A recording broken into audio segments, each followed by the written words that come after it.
Well, I've been playing Albion Online recently, and to describe Albion Online is basically like everyone's on one big server, kind of like RuneScape, I guess.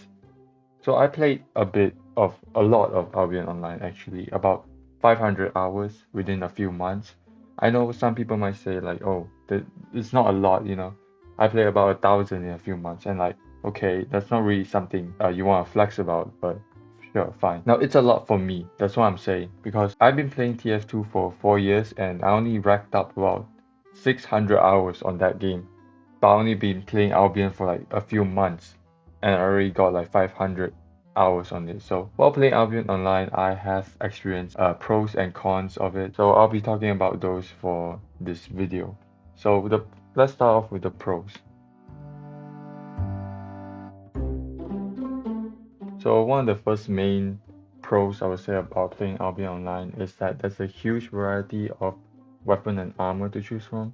I myself, I kind of like the combat system in Albion Online. That's because like you won't gain any special stats if you wear a certain set of armor. In Albion Online, there's three categories of armor. The first one is cloth, second is leather, and the last one is plate. So obviously, cloth armor will give you more damage.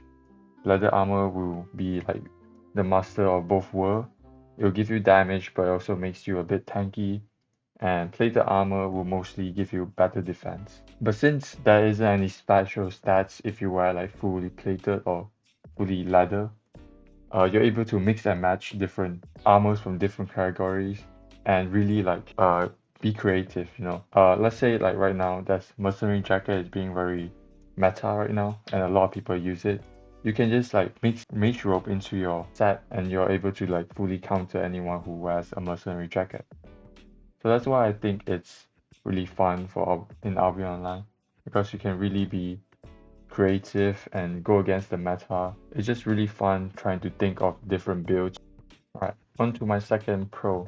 The second pro about Albion Online is that it's a very social game. There's certain MMORPG where when I play it, like there isn't much you can do with friends. Like for example, Arthurian. Like I tried playing that with my friend and it was really boring because there isn't even much I can do with my friends. It's just like it's more of a solo game. I know it's a ideal game, but like it's also a MMORPG. But there's literally nothing I can do with my friends, so why make it a MMORPG in the first place? But enough ranting. What I mean by social game is that there's a lot of things that you can do with your not if even if you don't have any friends, you can do it with your guild members if you manage to join a guild. You can really make friends, you can chill together, do group dungeon, Avalonian dungeon, do some ganking. So there's a lot of group content that you can do with your friends or guild members. And usually if you do group content, it's very rewarding, more rewarding than doing solo content. So the game definitely encourages you to be more social, to join a guild, have some fun together. And one of my friends always said that Albion Online is a social game, that if you want to play Albion Online alone, you must well not play Albion Online. Fun to just like join a guild, you know, get to know your guild members and even make friends, you know, even play games outside of Albion Online. So I think Albion Online is a great platform to allow you to do so. So moving on to another pro is the cross-platform. So if you don't know, Albion Online you can play on PC or mobile. It does take quite a bit of your battery away. This really allows people to grind on the go because it's an MMORPG. Of course, there's gonna be a lot of grinding. So for you to for it to be like available on mobile as well, you are able to like maybe you know do some gathering on your like lunchtime or free time, just do some quick gathering, do some quick grinding. I think the cross-platform is really helpful, really useful. It really allows people to, you know, kind of do a little bit less grinding when they eventually come online on PC. That's essentially what I think the strongest point of Albion Online is. Now, moving on to the bad part. So I'm just gonna warn you firsthand, the bad part is gonna be a little bit opinionated because you know, it's just based on my experience how I play the game. So if you completely disagree on my points, feel free to, tell me how it is. So first off is blaming the game. I feel like it's very frustrating to play Albion Online because of how much advantage or how much things that goes into combat. Like for example, your item power, your specialization in that weapon or that armor, the amount of people traveling with you. Like every time that I die in the game, I feel like I'm not blaming myself for my death. It's more like I'm blaming the game for my death.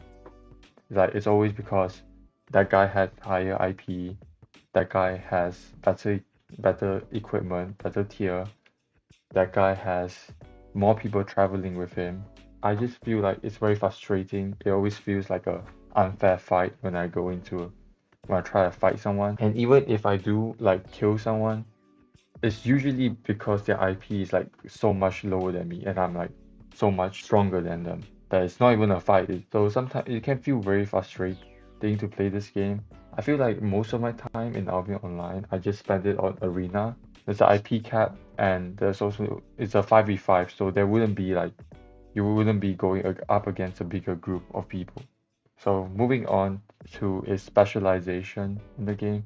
Now specialization in weapons, I'll be mainly talking about weapons for this part because I don't want to go touch upon farming, armor, or offhand. I'll be mainly focusing on only weapons to make it less confusing. So if you haven't played Albion Online and you don't know what specialization is basically a node in your Destiny board which you can level up by earning combat fame. So specializing in a weapon, it will help it gain more item power, which would improve its stats. For example, if you gain 100 more item power, you're able to get basically 10% more improved stats. A tier 4 X will do only like 100 damage, whereas a tier 5 X would do like 110 damage. So as you can see, I have 100 specialization in Battle Axe, which gave me 20 bonus item power for all axes and 200 specialization points to this specific weapon, Battle Axe. So you can notice the 20 bonus item power to all axes. So let's look at the axe family. So the axe family has 7 axes. If you manage to get 100 spec on all of these axes, you get like earn an additional 140 item power just by specialization. That means that you essentially gain 340 item power just by specialization, which makes you about 34% stronger than someone without any specs. So what are the cons of specialization is that you have to spend a lot of time grinding. Even if you max out one of the specs for the axes, let's say you're a better axe user and you manage to get 100 out of it, you still be weaker than someone with max specs on all of the axes.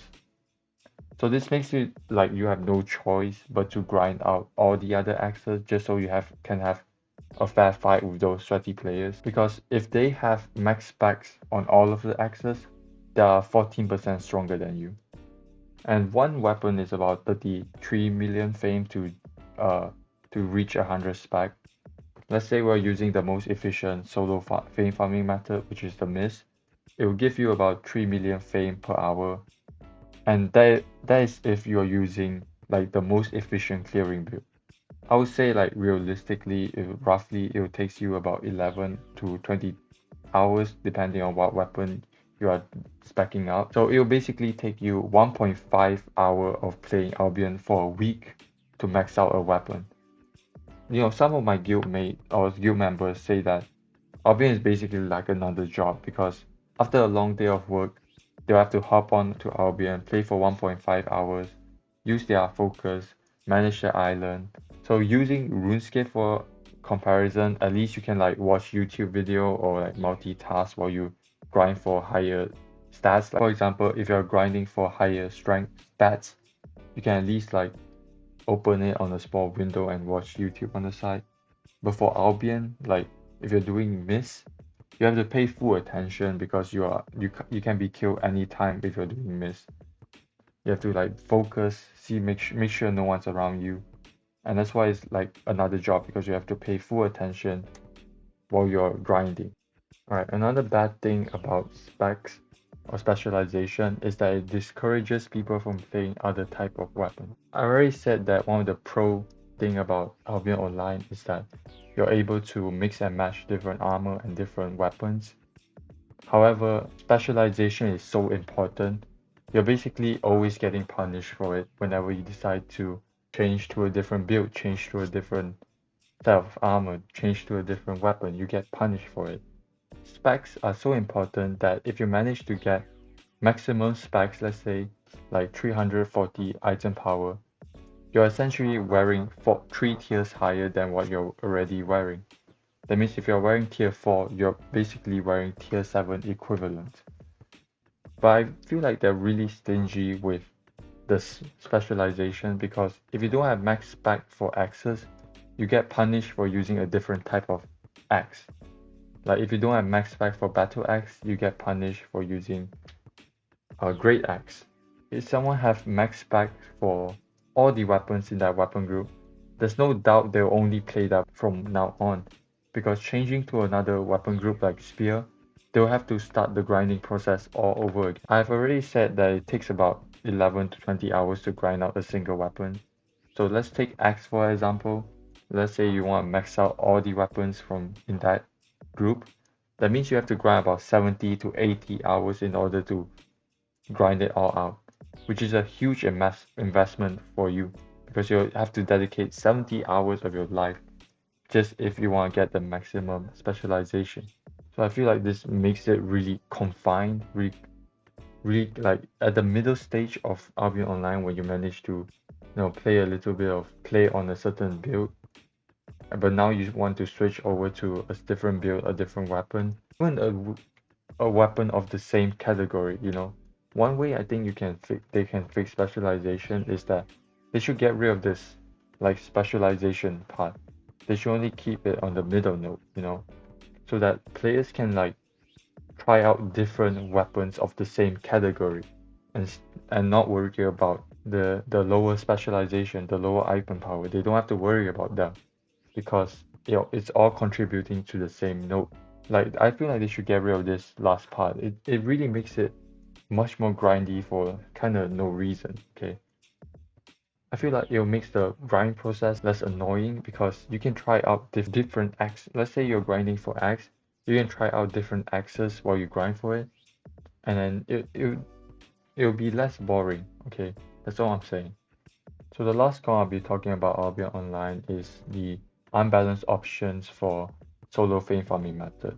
So as far as I know, fame farming method for solo content is solo dungeon, corrupted dungeon, and lastly is the most popular one, which is mist.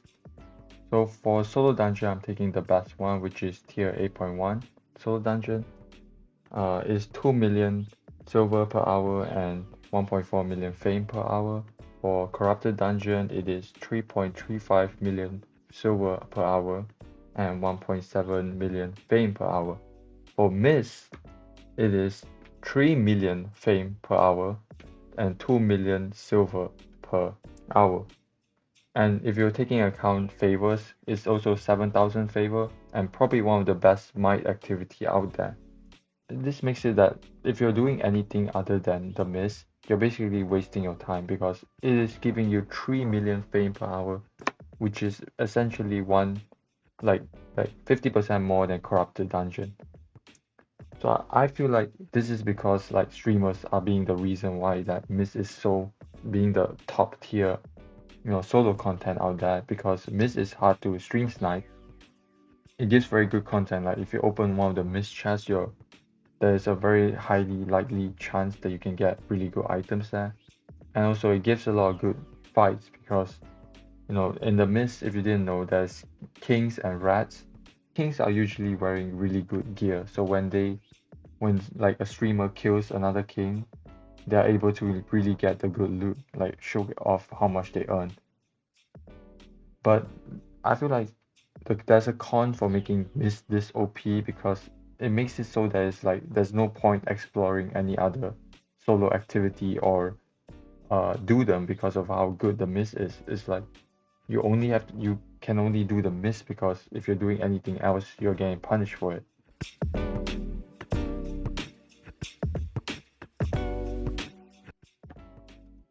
So there's a honorable mention for criticism, and this is more for a discussion, because I'm really having like mixed opinion on this, which is about premium. So if you didn't know, premium is very, very important in Albion Online, because it reduces your market tax by 50%. Premium player only have to pay 3% market tax, whereas non-premium player has to pay 6% market tax. It gives you 50% more fame. That means if you're fame farming, it will take 50% less back up your weapons, and it gives you 50% more loot when you open any chest. It also gives you daily focus, and also it gives you the ability to purchase an island. One thing I see Albion do is that Albion try to make, well, at least in my opinion, try to make getting premium with silver as hard as possible. Like, because the minimum amount of days you can purchase with premium is 7 days, but but that's with like real world money. With silver, the minimum day you can buy is 30 days. Now we know that premium is very important. But I just discussed about all the benefit that premium gives. Even 7 days is enough for you to grind out uh enough silver to buy another 7 days or even 30 days. Like, because of that much benefit that premium gives you, you can easily, with 7 days, you can easily get, like, if you grind enough, you can easily pay off, the next following premium. You can pay off all your premium. I'm not really sure, but reading on it, it says that the premium status basically activate after you complete the tutorial quest. That means as soon as you finish tutorial, you basically have premium. You no longer get an item, which is how it used to be. You no longer get an item of which you can activate at your most efficient time. I don't think like giving premium as soon as they complete tutorial. I think that's a bad thing, because the new players start exploring the game, start seeing the different cities, start basically just exploring the day, and you know without them knowing 3 days has already passed, and those 3 days of premium is wasted. Even if you are like, let's say, even if they already know what to do in the game, they already have a bunch of knowledge in the game. That 3 days would be really hard for them to grind out premium, because first of all, their dungeon clearing speed, their clearing speed is just very slow. So that means they'll open less chests. They won't be able to fully utilize the 50% loot. They kill less mobs, which means they can't be able fully utilize they won't be able to fully utilize 50% fame. And that's basically why I think, giving them premium as soon as they complete tutorial instead of giving them an item is bad, because usually in that item you can activate it at your most efficient time. Basically, like, after you get, like, I don't know, tier 5 or tier 4.2 equipment, that's when you start clearing dungeons really fast. Last time you get an item that lets you activate premium, that's where you activate premium, when you are able to clear dungeons at a relatively good speed, so you can open more chests and kill more mobs. At that time you'll be like the most efficient. But now, since they have like make it so that it activates as soon as you finish tutorial, you can't do that no more. So that's why I'm very conflicted about premium, because on one hand I do see why they make it so difficult for new players or free to play players to buy it with silver. That's because they're trying to make it so that they're more likely to spend money in game. At the end of the day, Albion is a company trying to make as much money as possible. But that's why I'm conflicted a little bit, because that's the question I'm asking myself, is like, are they trying too hard to make this as hard as possible? Try to make it as hopeless as possible. It's not impossible to get free premium, it's just really, really hard. It's only your first premium that is very hard to get. Let me know what your thoughts on it, because I'm very conflicted on it. Alright, there's some of the tips I'll give to new players. So the first tip I would definitely give is to understand the market. Now the market is mainly where the money is, where most people earn their silver. It's through the marketplace, and it's not through grinding out solo dungeon, it's not through PvP, it's not through grinding out, Miss Dungeon, even though those are really good silver farming. It's mainly through the marketplace. So what do I mean by understanding the market? It's basically like using your focus efficiently, uh, managing your island efficiently. To use your focus efficiently is basically to understand what to craft for the most profit, understand what to refine. One thing you could do, I don't do this because it takes a significant amount of effort, is that you can make a spreadsheet about the equipment cost, the how much you will sell for on each market. If you want, this takes a lot of effort, but it pays off. And for managing your island, just basically understanding which crop to plant for the best profit, understand which animal to raise for the best profit. So understanding the market can really manage your economic well, and you basically don't have to worry about premium because it'll pay off. It'll easily pay off your premium. The second tip I'll give to new players is definitely to get into a guild and start doing group content. Start because Albion, at the end of the day, Albion is an MMORPG that really rewards you if you do group content. So I'll definitely recommend joining a guild, going ahead and do Evolution Dungeon, go ahead and do World Boss. Those give really good fame, really good silver. Especially Evolution Dungeon, I heard that you can get like a 20 group of people can get like 100 million, 5 million per person, just for like a few, like half an hour or something.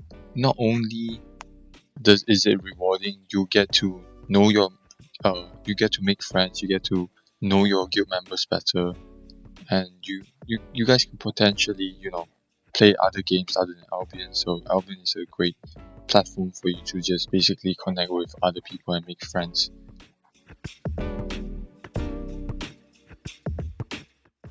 At the end of the day, Albion's a fun game. I mean, I wouldn't spend 500 hours of Albion just to say it sucks. But it's ultimately the grinding and the specialization system that took me out of it. Because the specialization system really just limits player to playing one build, or like that one weapon family. If I ever want to try a different build or explore other weapons, I'll have to spend about 70 hours just to have a bad fight. If I have to invest another 70 hours just to experience Albion again, just to play Albion, then I might as well just play some other game. You feel me? Oh, that's it for this video. You guys, next time. Goodbye. Right, this is the after the video thoughts, some thoughts about Albion. Isn't really important. That's why I just decided to include it in the outro. Is that Albion? Like, I'm not gonna touch Albion for a long time. At minimum, a few years, dude. Like, I spent 500 hours on it, and the burnout is like crazy. I decided to take a little break from Albion, and I just never got the nerve to play it ever again. Like, so if you came to this channel just for Albion, I just want to tell you that this video, I'm probably never ever going to talk about Albion ever again, or even play Albion ever again, dude. The burnout is crazy, dude. I legit like I like I decided to take a little break from Albion, and I just never play it ever again.